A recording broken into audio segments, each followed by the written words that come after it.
السلام علیکم ورحمۃ اللہ وبرکاتہ۔ میں محمد صادق اختر۔ بسم اللہ الرحمن الرحیم۔ بادشاہ ہارون الرشید کا ایک بیٹا تھا جس کی عمر تقریباً 16 سال کی تھی۔ وہ بہت کثرت سے زاہدوں اور بزرگوں کی مجلس میں رہا کرتا تھا۔ اکثر قبرستان چلا جایا کرتا تھا، جا کر کہتا تھا تم لوگ ہم سے پہلے دنیا میں تھے، دنیا کے مالک تھے، لیکن اس دنیا نے تمہیں نجات نہ دی حتیٰ کہ تم قبر میں پہنچ گئے۔ کاش مجھے کسی طرح خبر ہوتی کہ تم پر کیا گزری ہے اور تم سے کیا کیا سوالات جوابات ہوئے۔ میں اور اکثر یہ شاعر پڑھا کرتا تھا، مجھے جنازے ہر روز ڈراتے ہیں اور مرنے والے پر رونے والیوں کی آوازیں مجھے غمگین کرتی رہتی ہیں۔ ایک دن وہ اپنے باپ بادشاہ کی مجلس میں آیا۔ اس کے پاس وزراء اور امرا سب جمع تھے اور لڑکے کے بدن پر ایک کپڑا معمولی سا اور سر پر ایک لنگی بندھی ہوئی تھی۔ اراکین سلطنت آپس میں کہنے لگے کہ اس پاگل لڑکے کی حرکتوں نے امیر المومنین کو بھی دوسرے بادشاہوں کی نگاہ میں ذلیل کر دیا ہے۔ اگر امیر المومنین اس کو تنبیہ کرے تو شاید یہ اپنی اس حالت سے باز آ جائے۔ امیر المومنین نے یہ بات سن کر اس سے کہا کہ بیٹا تو نے مجھے لوگوں کی نگاہ میں ذلیل کر رکھا ہے۔ اس نے یہ بات سن کر باپ کو تو کوئی جواب نہیں دیا، لیکن ایک پرندہ وہاں پر بیٹھا تھا۔ اس کو کہا کہ اس ذات کی قسم، اس ذات کے واسطے جس نے تجھے پیدا کیا، تو میرے ہاتھ پر آ کر بیٹھ جا۔ پرندہ وہاں سے اڑ کر اس کے ہاتھ پر آ کر بیٹھ گیا۔ پھر کہا اب اپنی جگہ چلا جا۔ ہاتھ پر سے اڑا اور اپنی جگہ چلا گیا۔ اس کے بعد اس نے عرض کیا کہ ابا جان، اصل میں آپ دنیا سے جو محبت کر رہے ہیں اس نے مجھے رسوا کر رکھا ہے۔ اب میں نے یہ ارادہ کر لیا ہے کہ آپ سے جدائی کا اختیار کر لوں۔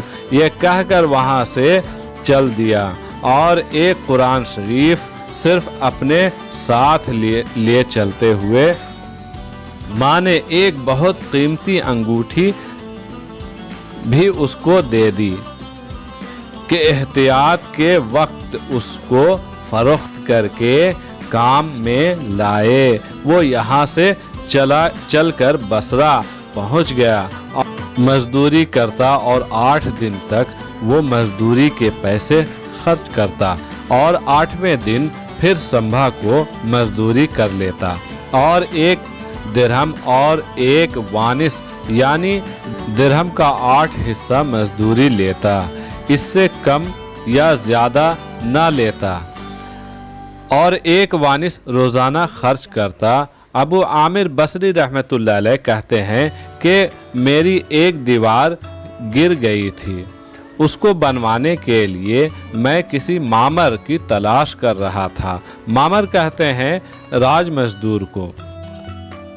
کسی نے بتایا کہ یہاں یہ شخص بھی تعمیر کا کام کرتا ہے۔ میں نے دیکھا کہ نہایت خوبصورت لڑکا ہے، ایک زنبیل پاس میں رکھی ہے اور قرآن شریف دیکھ کر پڑھ رہا ہے۔ میں نے اس سے پوچھا کہ لڑکے مزدوری کرو گے؟ کہنے لگا کیوں نہیں کروں گا، مزدوری کے لیے ہی تو پیدا ہوا ہوں۔ آپ بتائیے کیا خدمت لینی ہے مجھ سے؟ میں نے کہا گارے مٹی تعمیر کا کام لینا ہے۔ اس نے کہا 1 درہم اور 1 وانق مزدوری ہوگی اور نماز کے اوقات میں काम नहीं करूँगा, मुझे नमाज के लिए जाना होगा। मैंने उसकी दोनों शर्तें मंजूर कर लीं और उसको लाकर काम पर लगा दिया। मगरिब के वक्त जब मैंने देखा तो उसने 10 आदमियों के बकदर काम किया। मैंने इसको मजदूरी में 2 दिरहम दिए। उसने शर्त से ज़ायद लेना इनकार कर दिया और 1 दिरहम और 1 वानिक लेकर चला गया। दूसरे दिन फिर मैं उसको तलाश में निकला, वो मुझे कहीं नहीं मिला। मैंने लोगों से तहकीक किया कि ऐसी सूरत का एक लड़का मजदूरी किया करता है, किसी को मालूम है कि वो कहाँ मिलेगा? लोगों ने बताया कि वो सिर्फ संभे के ही दिन मजदूरी किया करता है, उससे पहले तुम्हें कहीं नहीं मिलेगा। मुझे उसके काम को देखकर ऐसी रग़बत हुई कि मैंने 8 दिन को अपनी तामीर बंद कर दी और संभे के दिन उसकी तलाश में निकला। वो उसी तरह बैठा कुरान शरीफ पढ़ता हुआ मिला। मैंने सलाम किया और मजदूरी करने को पूछा। उसने वही पहली 2 शर्तें बताईं। मैंने मंजूर कर ली और मेरे साथ आकर काम में लग गया। मुझे हैरत हो रही थी कि पिछले संभे को उस अकेले ने 10 आदमियों का काम किस तरह से कर लिया। इस मर्तबा मैंने इसी तरह छुप करके वो मुझे ना देखे उसके काम करने का तरीका देखा तो मंजर देखकर हैरान रह गया। देखा कि वो हाथ में गारे लेकर दीवार पर लगाता है और पत्थर अपने आप एक दूसरे के साथ जुड़ते चली जा रही है। यकीन हो गया कि ये कोई अल्लाह का वली है और अल्लाह के वलियों के कामों में गैब की मदद होती है। जब शाम हुई तो मैंने उसको 3 दिरहम देना चाहा, उसने लेने से इनकार कर दिया। मैं इतने दिरहम क्या करूँगा और 1 दिरहम और 1 वानिस लेकर चला गया। मैंने 1 हफ्ता फिर इंतज़ार किया और तीसरे हफ्ते को फिर मैं उसकी तलाश में निकला मगर वो मुझे ना मिला। मैंने लोगों से तहकीक किया। एक शख्स ने बताया कि वो 3 दिन से बीमार है, फला वीराने में जंगल में पड़ा है। मैंने एक शख्स को उजरत देकर उस पर राज़ी किया कि वो मुझे उस जंगल में पहुंचा दे। वो मुझे साथ लेकर उस जंगल के वीराने में पहुंचा तो मैंने देखा कि वो बेहोश पड़ा हुआ है, भी ईंट सर के नीचे रखा हुआ है। मैंने उसको सलाम किया, उसने जवाब ना दिया। मैंने दूसरी मर्तबा सलाम किया तो उसने आँख खोली और मुझे पहचान लिया। मैंने जल्दी से उसका सर ईंट पर से हटाकर अपनी गोद में रख लिया। उसने सर हटा लिया और चंद शायर पढ़े, जिनमें से 2 ये हैं।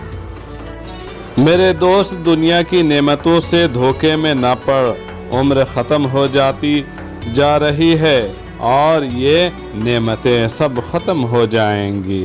जब तू कोई जनाजा लेकर कब्रिस्तान में जाए तो ये सोचता रहा कि तेरा भी एक दिन इसी तरह जनाजा उठाया जाएगा।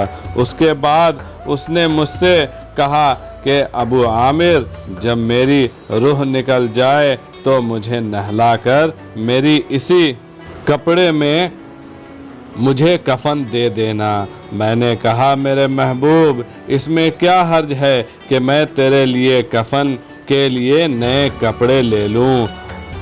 उसने जवाब दिया कि नए कपड़े के लिए जिंदा ज़्यादा मुस्तहक हैं। ये जवाब हज़रत अबू बकर सिद्दीक़ रज़ियल्लाहु ताला अन्हु का जवाब है। उन्होंने भी अपने विसाल के वक्त यही फरमाइश की थी कि मेरी इन्हीं चादरों में कफन दे देना। और जब इनसे नए कपड़े की इजाज़त चाही गई तो उन्होंने यही जवाब दिया। दिया था। लड़के ने कहा, कफन तो पुराना हो या नया हो, बहरहाल बोशीदा हो जाएगा। आदमी के साथ तो सिर्फ उसका अमाल ही रहता है, और ये मेरी लुंगी और लोटा कब्र खोदने वाले को मजदूरी में दे देना, और ये अंगूठी और कुरान शरीफ बादशाह हारून रशीद तक पहुंचा देना, और उसका ख्याल रखना कि खुद उन्हीं के हाथ में देना, और ये कहकर देना कि ये एक परदेसी लड़के की ये मेरे पास अमानत है, और वो आपसे ये कह गया है कि ऐसा ना हो कि इसी गफलत और धोखे की हालत में आपकी मौत आ जाए। ये कहकर उसकी रूह निकल गई। उस वक्त मुझे मालूम हुआ कि ये लड़का एक शहजादा था। उसके इंतकाल के बाद उसकी वसीयत के मुआफिक मैंने उसको कफन दिया और दोनों चीज़ें कब्र खोदने वाले को दे दिया, और कुरान पाक और अंगूठी लेकर बगदाद पहुंचा और कसर शाही के करीब पहुंचा तो बादशाह की सवारी निकल ही रही थी। मैंने एक ऊंची जगह पर खड़ा हो गया। अव्वल एक बहुत बड़ा लश्कर निकला जिनमें तकरीबन 1000 घोड़े सवार थे। उसके बाद इसी तरह एक बाद दीगर 10 लश्कर निकले, हर एक में तकरीबन 1000 घोड़े सवार थे। 10वें जत्थे में खुद अमीरुल मोमिनीन थे। मैंने जोर से आवाज़ देकर कहा, अमीरुल मोमिनीन, आपको हुजूर अक़दस सल्लल्लाहु ताला अलैहि वसल्लम का क़ुरबत रिश्तेदारी का वास्ता ज़रा सा तौक़ुफ़ कर दीजिए। मेरी आवाज़ पर उन्होंने मुझे देखा तो मैंने जल्दी से आगे बढ़कर कहा, मेरे पास एक परदेसी लड़के की ये अमानत है जिसने मुझे ये वसीयत की थी कि ये दोनों चीज़ें आप तक पहुंचा दूं।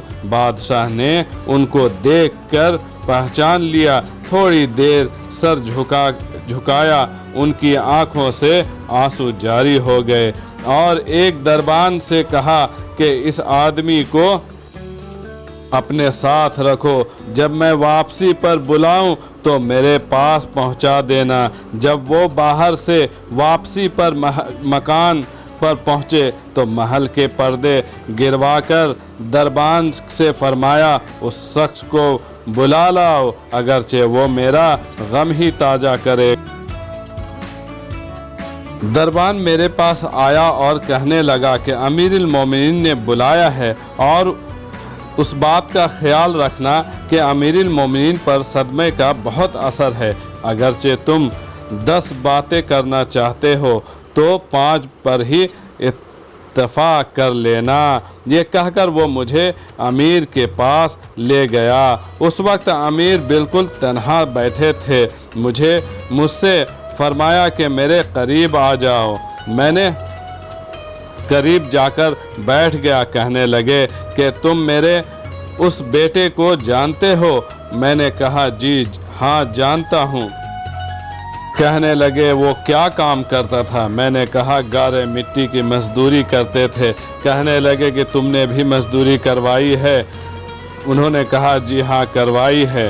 कहने लगे, तुम्हें इस बात का ख्याल ना आया कि वो हुजूर अक़दस सल्लल्लाहु अलैहि वसल्लम से क़राबत थी कि ये हज़रात हुजूर अक़दस सल्लल्लाहु अलैहि वसल्लम के चचा हज़रत अब्बास रज़ियल्लाहु ताला अन्हु के औलाद में से हैं।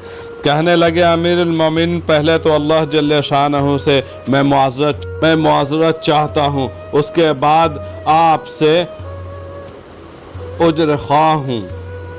मुझे उस वक्त उसका इल्म ही ना था कि ये कौन है।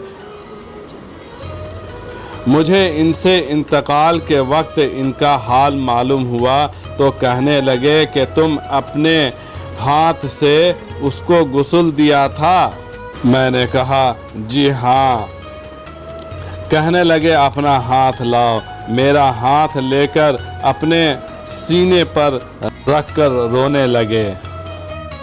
ऐसे ही बुज़ुर्गों के वाक़यात सुनने के लिए सब्सक्राइब करें, हौसला अफजाई के लिए लाइक करें, دوسروں پہ شیئر کریں، جس سے اعمال نامے میں نیکیاں لکھی جائیں گی۔ عبرت کے لیے کافی ہے یہ واقعات، ہم اپنی زندگی میں جھانکیں۔ اللہ ہم سب کا نگہبان ہو۔ السلام علیکم ورحمۃ اللہ وبرکاتہ۔